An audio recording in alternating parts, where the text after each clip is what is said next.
Hi, my name's Abby. I grew up in Ashwaubenon, Wisconsin, which is right outside of Green Bay. Growing up, it was just me, my mom, my dad, and my dog, if you count her as part of the family. Growing up, I was an only child, and everyone always thought, oh, you're so lucky, you always get what you want, you have all the attention, but really you are always alone. You never get to have someone to talk to.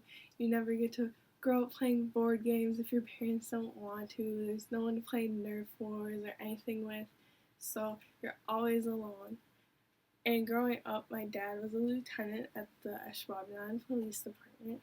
So growing up a cop's daughter was always a little different than everyone else's childhood. He always wanted the best for me and always wanted to make sure I was safe. Like, I had way different rules than everybody else, and I was always mad at him because I had rules that my friends didn't, and they got to do all these cool things I didn't get to do. I remember some of the rules were I couldn't go cosmic bowling on Thursday and Friday nights with my friends because the bowling alley apparently was a bad place where everyone went, and that I couldn't go to the mall with my friends after school until I was in 7th grade, and even then we couldn't go there past 5 o'clock because that's when everyone else went and he wanted me to be safe. I remember one particular incident when I was growing up. I just happened to be at a local lake with all my friends just hanging out, and I realized that he had called an undercover police officer to come and watch me and my friends at the lake to make sure we were behaving and make sure everyone was safe and we weren't doing anything bad without any supervision there. So growing up a cop's daughter just was extra weird, and all the attention was on me, but it wasn't necessarily the good attention. Being a cop's daughter, he obviously always wanted the best for me and nothing but the best for me.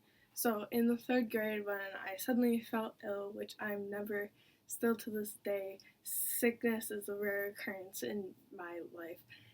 So I was down in the dumps, feeling completely gross, and I went to the doctor and I got an x-ray, and they told me I had pneumonia, but then they told me I needed to call a specialist because they noticed that I had slight scoliosis in my back, and scoliosis is the curvature of the spine in an S shape. Anything over 11 degrees is considered scoliosis, and it's most common in women, and it is also can be genetically passed down in families.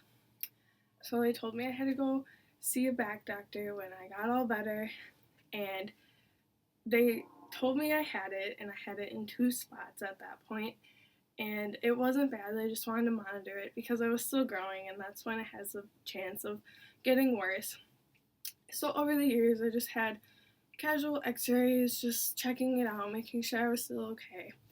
And then one day in the 5th grade, I just had my normal x-ray, and they told me that it had gotten a little worse, so I had to wear a back brace for the next couple of years. So through those awkward middle school phases, I got to experience them all through a very large plastic back brace, which no one else obviously had.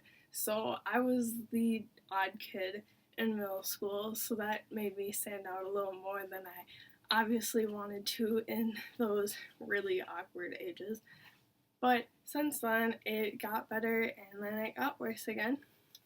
So through the years, I just got x-rays and I got checkups like normal, and then I hit college, and over winter break this past year, I went to the doctor like normal, and it had moved again. So this summer I will be getting spinal fusion surgery, which is when they take 2 rods and straighten out your spine and then put screws in them, and then they take bone from either your hip or a cadaver and place them in between where you have your discs, and they close you up and they wait for your discs and everything to fuse with bone, and you are fixed. So no more scoliosis after this summer. But through scoliosis journeys, I have also joined cheer in the 8th grade. And cheering with scoliosis is obviously a struggle. And I was always a base, so that means I'm on the bottom holding the people up. And that clearly is a challenge when I already have back problems as is. So through that, I learned how to cope with pain and just the mental strain of having to deal with all that on my plate at such a young age. Speaking, I was only in the 8th grade when this first started. And through high school, cheer made me more confident and more comfortable with my body around other people, and it got me to where I am today, being able to be quite talkative with people and being able to go out and do something that I love in front of other people. Cheer got me to be more comfortable and confident with who I am, and it got me to experience a whole new world of experiences that I wouldn't have gotten to share with anybody else and wouldn't want to share with anybody else. And I made some great friends through it, and I wouldn't want to change my life for the world.